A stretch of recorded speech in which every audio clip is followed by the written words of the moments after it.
कैसे सारे लोग याद। तो लास्ट क्लास में क्वेश्चन होमवर्क के लिए दिया था, कैसे सॉल्व करके देखते हैं।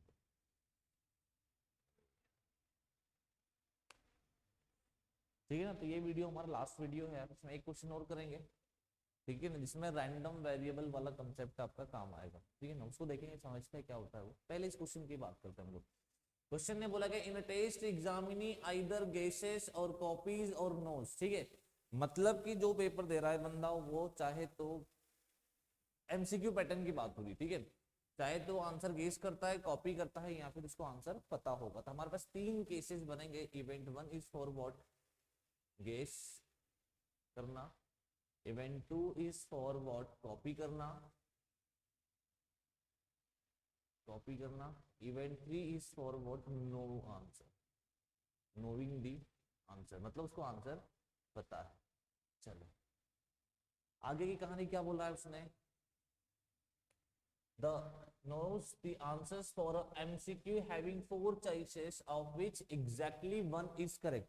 मतलब ए बी सी डी चार ऑप्शन है, उसमें से एक ऑप्शन करेक्ट है, ऐसे किसी क्वेश्चन की बात होगी।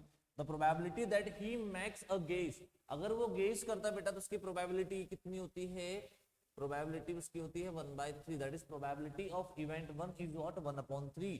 The probability of that he makes guess is 1/3 and the probability of copying is 1/6। मतलब probability of event two is what 1/6 यार। And probability of event three कितनी निकल कर आएगी ये हमें नहीं पता है, तो मैं ऐसा लिख सकता हूं कि 1 minus probability of event one minus probability of event two which is 1 minus 1/3 minus 1/6 which is equals to 1/2 यार।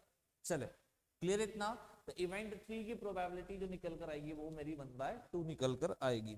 चले आगे देखें हम लोग। The probability that his answer is correct given that he copied is 1/8। Okay, the probability that he knows the answer given that his answer is correct is, अरे मर गए। अब कैसे सॉल्व करेंगे, अब देखिए सर लोग। चले अगर उसने कॉपी की, अब देखो हमें क्या करना है, हमारा इवेंट बोलना चाह रहा है for correct. Event E stands for what, correct answer के लिए हमें निकालना है। करेक्ट आंसर के लिए हमें निकालना है। अब उसने क्या, the probability that he new the answer given that his answer is correct. मतलब हमें प्रोबेबिलिटी निकालनी है, प्रोबेबिलिटी ऑफ न्यूइंग की क्या है E3/ER। ठीक है, कि आंसर करेक्ट है मेरा और उसे आंसर पता था, उस चीज की हमें प्रोबेबिलिटी फाइंड करनी, इसलिए हम लोगों ने क्या लिख दिया E3/ER। ठीक है ना, कि आंसर करेक्ट था बट उसे पता था इस चीज की क्या प्रोबेबिलिटी है, तो ऐसा हम लोगों ने लिख दिया कंडीशनल का यूज। तो ये कितना निकल कर आएगा, देखिए बेटा आप लोग। Probability of E3 into probability of correct answer किसमें, इवेंट 3 में से आना, divided by probability of E1 into probability of E/E1 plus probability of E2, probability of E/E2 plus probability of E3 into probability of E correct आने की E3 से। चलो ये हमारे पास वैल्यूज है, ये हमें निकालना है। और कैसे निकालेंगे हम लोग, देखिए तो सबसे पहले अभी हम लोग निकालेंगे भैया कि उसका आंसर करेक्ट जाएगा यदि वह कॉपी करता है तो उसकी क्या प्रोबेबिलिटी है। चले तो एक उसने दे रखा था, मैं कहा गया, his answer is correct given that he copied is 1/8। अगर वो कॉपी करता तो कॉपी वाला कौन सा इवेंट है, सेकंड इवेंट। इसका मतलब क्या हुआ कि उसका आंसर करेक्ट आएगा और सेकंड इवेंट से रहेगा, तो उसकी प्रोबेबिलिटी उसने दे दी थी बेटा 1/8 होगी। अब गेस करेगा तो गेस करने के लिए कितना आएगा, प्रोबेबिलिटी ऑफ करेक्ट आंसर 1। तो मतलब हम लोग क्या करेंगे बेटा, एक ही ऑप्शन होगा जो भी करेक्ट आएगा, तो इसकी प्रोबेबिलिटी कितनी होनी चाहिए 1/4C1। Total number of outcome that is चार में से एक कोई सा भी चूज करेगा, वो गेस करेगा कि ए बी सी डी में से इधर कोई सा भी करेक्ट हो जाए। तो मेरे पास टोटल नंबर ऑफ आउटकम्स इसमें कितने हो जाएंगे, 4 हो जाएंगे बेटा। और करेक्ट तो एक ही आएगा, इसी वजह से इसका आंसर हो जाएगा 1/4 यार। अच्छा अगर उसके आंसर पता ही है, that is probability of third वाला, उसे आंसर पता ही है कि भैया यही आंसर आएगा, वो करेक्ट है, तो एक ही चीज है, दैट इज द प्रोबेबिलिटी सिर्फ 1 रहेगा, सिंपल सा, क्योंकि ही न्यूज द आंसर। ठीक है, चले तो हम लोग क्या करेंगे बेटा, वैल्यू सब्सटीट्यूट कर देंगे यहाँ पे, वैल्यूज को सब्सटीट्यूट करते हैं।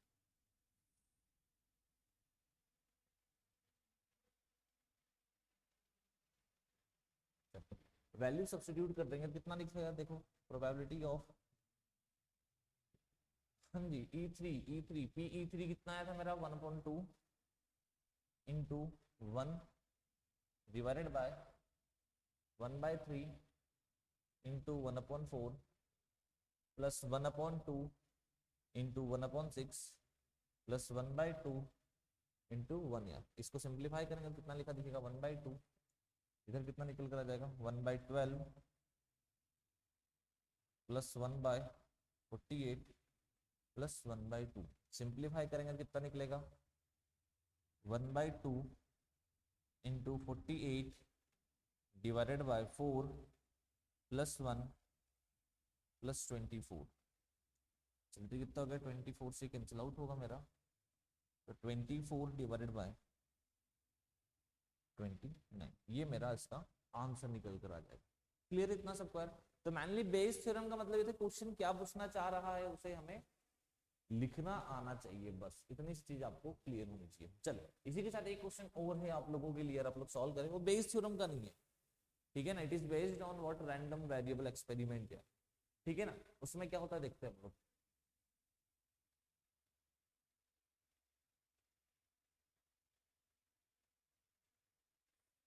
एक क्वेश्चन के थ्रू पहले एक्सप्लेन करता हूँ।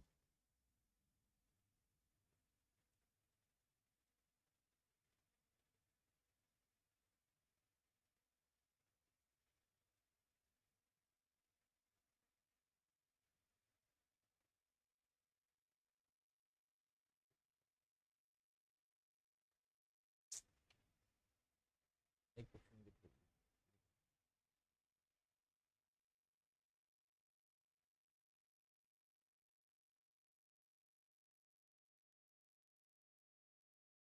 three balls are drawn, three balls are drawn one by one without replacement, without replacement from a bag containing 5 white and 4 red balls. Find the probability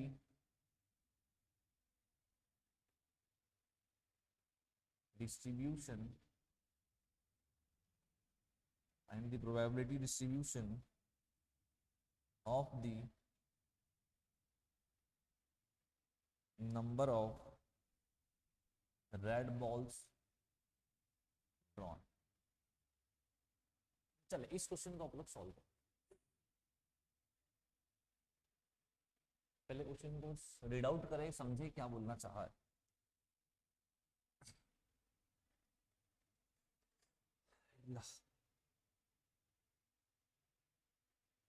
चले इसमें मैंने क्या बोला कि 3 balls are drawn one by one without replacement from a bag containing 5 white balls and 4 red balls. तो देखिए बेटा हमारे पास एक बैग है जिसमें कितनी 5 व्हाइट बॉल्स है एंड 4 क्या है बेटा रेड बॉल्स है, ठीक है ना। Find the probability distribution of the number of red balls drawn, ठीक है। तो हमें क्या करना है प्रोबेबिलिटी डिस्ट्रीब्यूशन करना है किसका, रेड बॉल्स ड्रॉ करने की। तो एक बात बताओ बेटा कि रेड बॉल को पिक करने के कितने मेथड्स है। देखो तो 3 बॉल्स है तो हम लोग इसमें क्या करते हैं, देखे यार कि हो सकता है कि एक भी रेड बॉल ना आए, हो सकता है कि एक रेड बॉल आए, हो सकता है 2 रेड बॉल आए, हो सकता है कि तीनों रेड बॉल आए। तो इस प्रकार से हम लोग क्या कर सकते हैं ना, इसको डिस्ट्रीब्यूट कर सकते हैं प्रोबेबिलिटीज को, एक रेड बॉल आए, 2 आए, 3 आए, एक भी ना आए।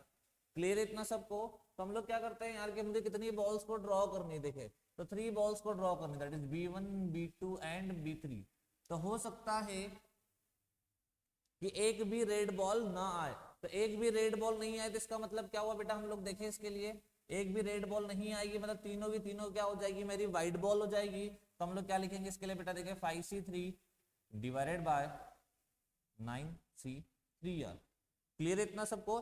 जब एक भी रेड बॉल नहीं आएगी। सेकंड क्या है कि एक रेड बॉल निकल कर आए, यदि एक रेड बॉल निकल कर आएगी इसका मतलब क्या होगी, एक रेड बॉल होगी और 2 व्हाइट बॉल होगी तो हम लोग क्या लिखेंगे बेटा, एक रेड बॉल तो 4C1 into 5C2 divided by 9C3R। Similarly for the second case हम लोग क्या करेंगे, 4C2 into 5C1 divided by 9C3R and the last one is what, 4C3 divided by 9C3 लिखा जाएगा। क्लियर इतना सबको यार? देखिए सारे लोग, क्या ये सबको क्लियर है? तो यहाँ पर लिखा गया है कि मुझे देखो क्या करना था, एक हमारे पास बैग दे दिया, एक बैग में हमसे बोल दिया गया है कि 5 व्हाइट बॉल है और 4 रेड बॉल्स है। अब हमें रेड बॉल का प्रोबेबिलिटी डिस्ट्रीब्यूशन निकालना है कि अगर मुझे 3 बॉल्स निकालनी है तो रेड बॉल्स को कितने प्रकार से डिस्ट्रीब्यूट किया जाए। तो हो सकता है कि एक भी रेड बॉल ना जाए, हो सकता है एक रेड बॉल लूं, हो सकता है 2 रेड बॉल लूं, या फिर तीनों रेड बॉल लूं। तो इसको हम लोग कैसे लिखते हैं, कुछ इस प्रकार से लिखते हैं। अच्छा, जब ऐसे क्वेश्चंस आते हैं तो इनमें क्या होता है बेटा, प्रोबेबिलिटी डिस्ट्रीब्यूशन। तो सारी प्रोबेबिलिटी डिस्ट्रीब्यूशन जो है उनका सम करने पर हमारे पास वैल्यू कितना निकल कर आता है, 1 निकल कर आता है। तो इसे हम लोग टेबुलर फॉर्म में कैसे लिखते हैं, आप लोग देखो बेटा।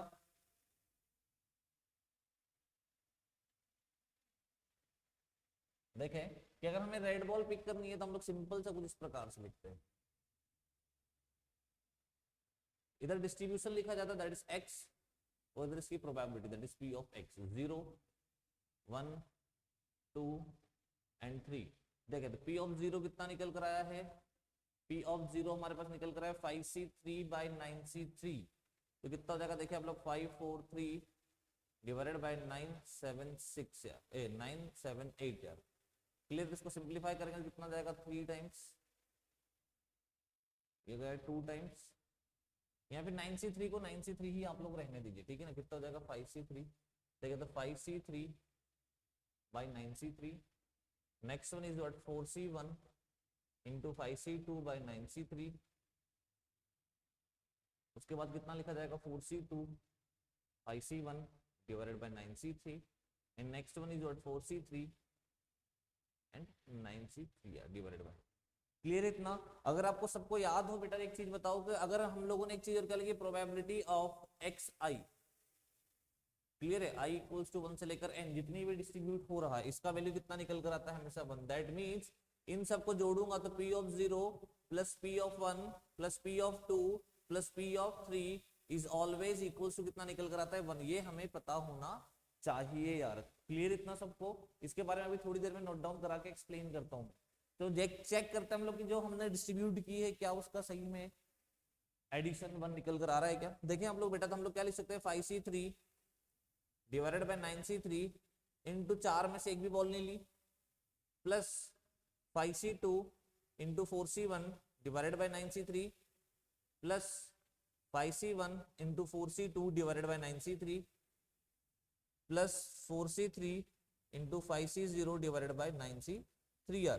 दीदी याद होगा बाइनोमियल में आप लोग देखे थे, इस टाइप की सीरीज हम लोगों ने देखी थी कि यार NCR plus NCN minus R की बात करता हूं, अगर उनके डिफरेंस कांस्टेंट आता था हम लोग क्या करते थे, हेड को ऐड करते थे, हेड सेम है सबके और उनके बीच का एडिशन दैट इज RR वाली टर्म्स के बीच का एडिशन यदि सेम निकल कर आता है हमारा हमेशा, या फिर डिफरेंस सेम निकल कर आता है, हम लोग क्या लिख सकते हैं डायरेक्टली इसकी value 9C3R divided by 9C3 which is what 1। Clear इतना सबको? आप लोग चाहे तो बेटा इसकी वैल्यू निकाल कर भी कर सकते हो, ये मैंने बाइनोमियल से डायरेक्टली यहाँ पर करके दिखा दिया। क्लियर इतना? इतना नोट डाउन करें आप लोग बेटा सारे लोग।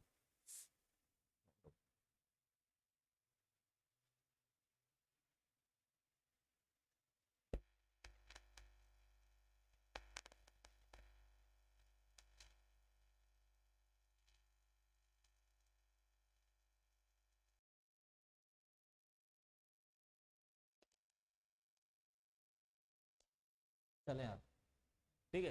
तो हम लोगों ने क्या दिखा यहाँ पे यार कि रैंडम वेरिएबल के बारे में अभी थोड़ी देर पहले डिस्कस किया है। क्लियर इतना सबको? तो रैंडम वेरिएबल की डेफिनेशन के बारे में हम लोगों ने लिखा दिया है कि अगर x, ठीक है ना, कोई सा एक वेरिएबल है जो कि डिस्क्रीट डिफरेंट हमारे लिए क्या है यार कि अलग अलग वेरिएबल्स की बात हो रही है, जैसे x1 हो गया, x2 हो गया, x3 हो गया, अब तो xn हो गया। मतलब ये सारे क्या है कि जब हमारे पास जो भी क्वेश्चन दिया गया है तो उसके होने या ना होने की प्रोबेबिलिटी के बारे में बात की है। जैसे कि अभी हमारे पास प्रीवियस क्वेश्चन में क्या था कि हमें 3 बॉल्स पिक करनी थी, तो रेड बॉल के डिस्ट्रीब्यूशन के बारे में कमेंट किया तो हमने क्या लिखा, हो सकता है 0 हो, 1 हो, 2 हो, 3 हो बॉल्स, 3 बॉल पिक करनी, तो मैक्स टू मैक्स जितनी बॉल्स पिक करनी थी यहाँ पे जो इवेंट दे रखा है उसके मैक्स टू मैक्स वाले पोर्शन के लिए हम लोग बात करते हैं। चले तो क्या करेंगे हम लोग यार, ठीक है ना, अगर ऐसा कुछ लिखा गया है हमारे पास कि अलग अलग एंड डिफरेंट डिस्ट्रिक्ट, हमारे पास क्या है ना, एक्सपेरिमेंट्स या रैंडम वेरिएबल्स के लिए हम लोगों ने क्या करा है, एक्स के अलग अलग वैल्यू के लिए बात की है कि एक बॉल हो जाए, 2 हो जाए, 3 हो जाए एंड सो ऑन यार, ठीक है। तो इनके लिखने का तरीका क्या है कि हमारे पास कुछ इस प्रकार से, ठीक है ना, तो x जो है ना हमारा, that is p of x जो है ये प्रोबेबिलिटी फंक्शन के जैसे काम करेगा यार, that is p of x हम लोगों ने लिखा है इसको, ठीक है ना। हो सकता है 0 हो जब एक भी बॉल ना हो, 1 हो जाए, 2 हो जाए, 3 हो जाए, तो उसके लिए हम लोग क्या करेंगे, प्रोबेबिलिटी फंक्शन लिखते हैं। तो इस पूरी डेफिनेशन में भी यही सब कुछ लिखाया गया है यार, क्लियर इतना। और यहाँ पर सिंपल सा पोर्शन एक हमें जो याद रखना है वो क्या याद रखना है कि जो समीशन ऑफ पी हो, ठीक है, मतलब कि जो p ऑफ x है polynomial, that is probability function जो हमारा निकल कर आया है, उनके सारे वेरिएबल्स के लिए जो भी प्रोबेबिलिटी रहेगा उन सब का सम 1 के बराबर आएगा। क्लियर इतना सबको। चले इसी के साथ एक छोटा सा क्वेश्चन और हमें सॉल्व करना है, लिखना साइड वाला लिख लें आप लोग बेटा, ठीक है ना। चल एक क्वेश्चन है छोटा सा, for an experiment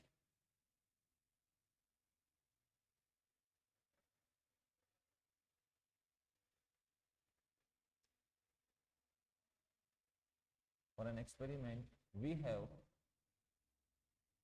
a table of random variable as shown.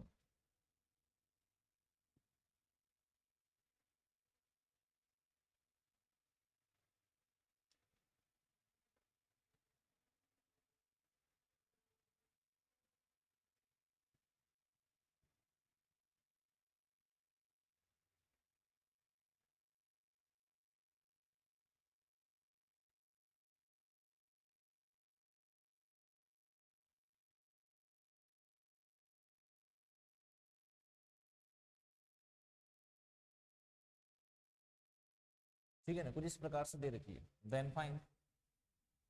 चले इसे आप लोग लिखते रहना बेटा, बट इसकी वैल्यू पहले निकाल दे फटाफट, तो इसको हम लोग फिर एंड करें, बाइंड करें चैप्टर को। इसे नोट डाउन कर लेना, ऐसे यार थ्योरेटिकल पोर्शन है यार, ठीक है ना। हाँ जी चले इस क्वेश्चन की बात करेंगे, फॉर एन एक्सपेरिमेंट हमें क्या दे रखा है, रैंडम वेरिएबल डिस्ट्रीब्यूशन हमें दे रखा है किसी एक इवेंट के लिए। तो उसमें क्या लिखा है, उसके लिए होने का, दैट इज न होने के लिए 0 है, 1 है, एक बार हो जाए, 2 बार हो जाए, 3 बार हो जाए, 4 5 6, ठीक है ना, जो भी इवेंट दे रखा होगा उसके अकॉर्डिंग बात की उसने से। मान लो कि 6 बॉल्स चूज करनी है हमें, ठीक है ना, अगेन सेम कंसेप्ट हो जाए, तो हम लोगों को उसने प्रोबेबिलिटी डिस्ट्रीब्यूशन कुछ इस प्रकार से दे रखा है। अब हमें क्या करना है, then find the value of p। तो इसके लिए आपको पता होना चाहिए, पता है क्या कि प्रोबेबिलिटी डिस्ट्रीब्यूशन ऑफ दिस सबका सम कितना होना चाहिए, मेरा 1 होना चाहिए। तो क्या लिखेंगे हम लोग, p of x i summation i equals to 0 से लेके 6 तक कितना होगा बेटा, 1 निकल कर आएगा। तो क्या लिखेंगे, p plus 1 minus p plus 2 p plus 1/2 plus 3 minus p plus 1 plus 1/6 minus का 1/2 यार। चले तो ये p से p तो कैंसिल आउट हो गया, तो 1 इक्वल्स टू लिखा दिखेगा हमें, देखिए कितना 2p, अरे ये p से वाला p भी कैंसिल आउट हो गया अगेन, ठीक है ना। और यहाँ पर एक p मिसिंग है मेरा, दैट इज प्लस p, एक और है। चलो तो क्या लिखेंगे हम लोग, देखिए 2p plus p is what, 3p plus 1 plus 1/2 plus 1 plus 3 plus 1/6 minus का 1/2 है। तो ये 1 से 1 देखो बेटा कैंसिल आउट हो गया मेरा यहाँ पे। 3p इक्वल्स टू कितना लिखा दिखेगा, 3p, 3 plus 1 is 4 plus 1/2 plus 1/6, तो 3 4 2/3 माइनस का 1/2 कितना बन जाएगा, 3p प्लस 4 प्लस 4 और 3, तो 1/6, ठीक है, equals to 0। p equals to negative, ठीक है ना, p का वैल्यू कोई सा नेगेटिव नंबर निकल कर आ रहा है मेरा, देखे सर लोग, तो कितना निकल कर आएगा, देखिए 3p इक्वल्स टू 4 6 24 25, तो माइनस का 25/6 मीन्स p इक्वल्स टू हो गया माइनस का 25/18 यार। क्लियर इतना सबको, ये हमें पता होना चाहिए यार। अच्छा, अब आप लोगों को बता दे यार कि P जो है, अब जैसे यहाँ पर P का वैल्यू नेगेटिव डलेगा तो इसकी प्रोबेबिलिटी नेगेटिव तो कभी हो ही नहीं सकती, मतलब P का वैल्यू निकल कर आएगा यहाँ पे 5, हम लोग नहीं इवेल्युएट कर सकते। ध्यान रहे इस चीज का, ठीक है, कि कोई सा भी एक प्रोबेबिलिटी जो है नेगेटिव नहीं होना चाहिए। क्यों? क्योंकि प्रोबेबिलिटी हमेशा 0 से लेकर 1 के बीच में ही होनी चाहिए। तो यहाँ पर क्या हो गया, नेगेटिव आ गया तो खेल लास खत्म हो गया। क्लियर इतना सबको? तो ये भी आपको आना चाहिए। इसके बाद में हम लोगों ने स्टैटिस्टिक्स के बारे में पढ़ रखा है ऑलरेडी यार, बहुत सारी चीजें आप लोगों को भी पता है। चले तो एक छोटी सी चीज करना है हम लोगों को, चले इसे नोट डाउन कर ले आप लोग यार, इसे note down.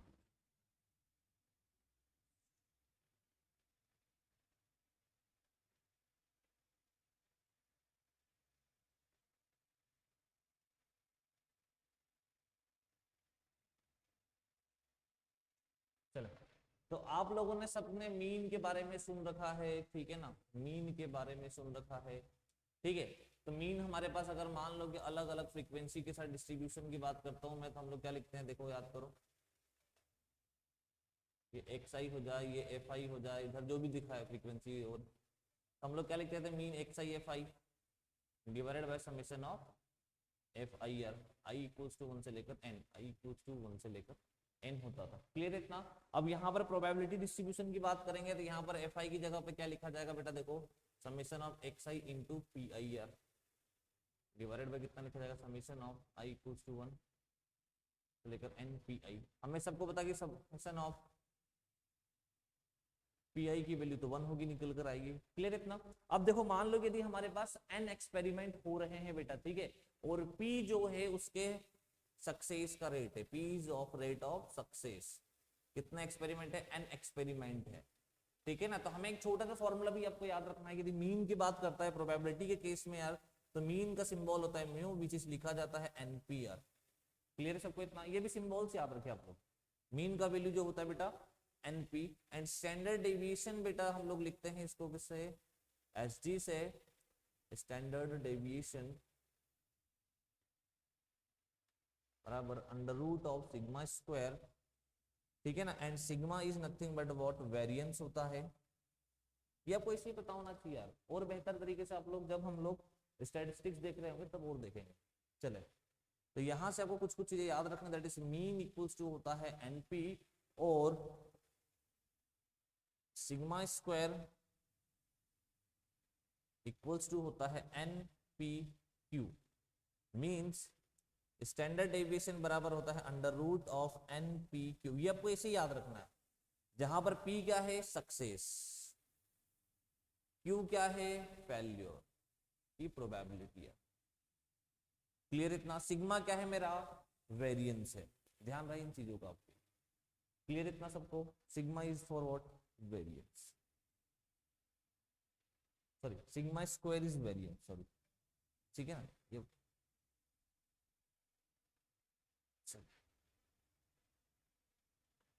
Sigma is variance, sigma is variance, sigma is variance, sigma variance है। ठीक, चले चलो इसे नोट डाउन करें और एक क्वेश्चन हम लोग सॉल्व करते हैं, ऐसे ही हल्का फुल्का सा है।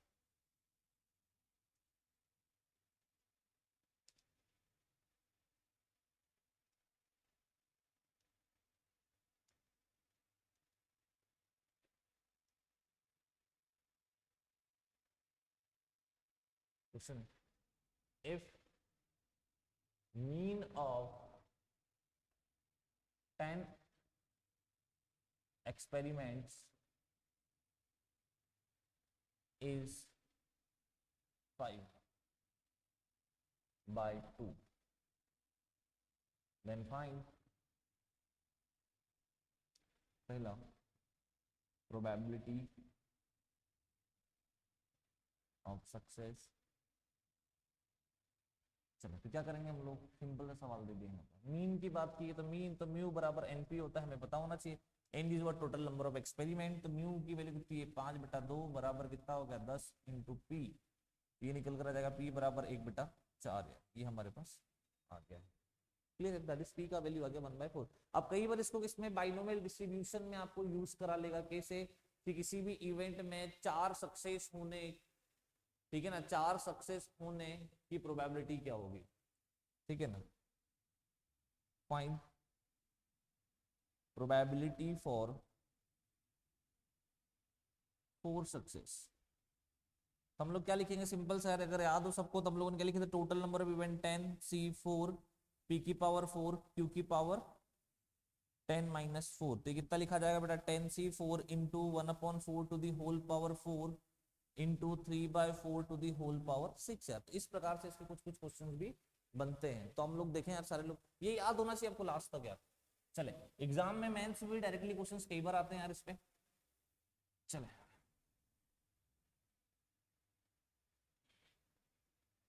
एक छोटा सा क्वेश्चन आप लोग नोट डाउन करें, ठीक है ना, बेस्ड ऑन वेरिएंस देखिए एक छोटा सा question.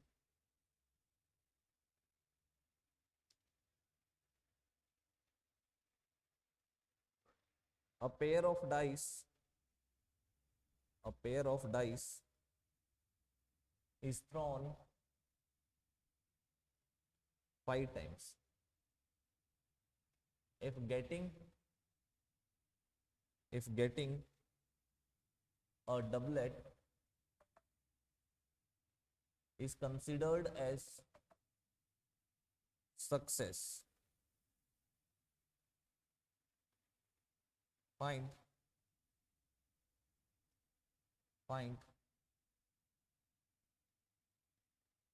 the mean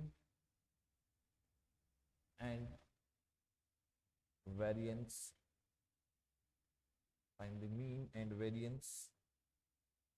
of the success। चले निकाले सर लोग इसका आंसर। सबसे पहले क्या निकालेंगे, n की वैल्यू कितनी बेटा देखो 5 है, p कितना निकल कर आएगा, हमें पता है कि 6 डबलेट होते हैं तो 6/36 दैट इज 1/6, एंड q की वैल्यू कितनी आ गई 5/6 यार। चले तो म्यू कितना निकल कर आएगा np दैट इज 5/6 यार, तो मीन आ गया हमारे पास। वेरिएंस क्या होगा, तो वेरिएंस होता है बेटा मेरा सिग्मा स्क्वायर जो कि बराबर होगा np q के। n कितना है मेरे पास यार, again 5 into 5 into 1/36 that is 25/36, तो मतलब हो गया 5/6। क्लियर है, तो variance is nothing but what sigma square होता है, ध्यान रखना इसको, लिख लें आप लोग, variance is what sigma square. फिर से लिख रहा हूं मैं, variance is equals to sigma square होता है, स्टैंडर्ड डेविएशन बराबर रूट ऑफ वेरिएंस होता है। क्लियर इतना, ये आपको याद होना चाहिए, और इसी की वैल्यू कितनी होती है np q है। तो ऐसे क्वेश्चन बनते हैं तो आप लोगों को आना चाहिए, बस इतना ही है प्रोबेबिलिटी मैथ। बाकी आप लोग प्रैक्टिस करें एंड डाउट्स पूछे, ठीक है, तो बाकी सारी चीजें आप लोग प्रैक्टिस के दौरान ही सीख सकते हैं बेटा। क्लियर इतना, आपको प्रैक्टिस करनी होगी, तो जो डिसाइड दिया गया है वो आप लोग सॉल्व करें, ठीक है। मिलते हैं हम लोग नेक्स्ट क्लास में नए चैप्टर के साथ, ठीक है। बस ये छोटी छोटी सी बातें आप लोग याद रखना है, ठीक है ना, ये हम लोग स्टैटिस्टिक्स में फिर से भी देखेंगे। चले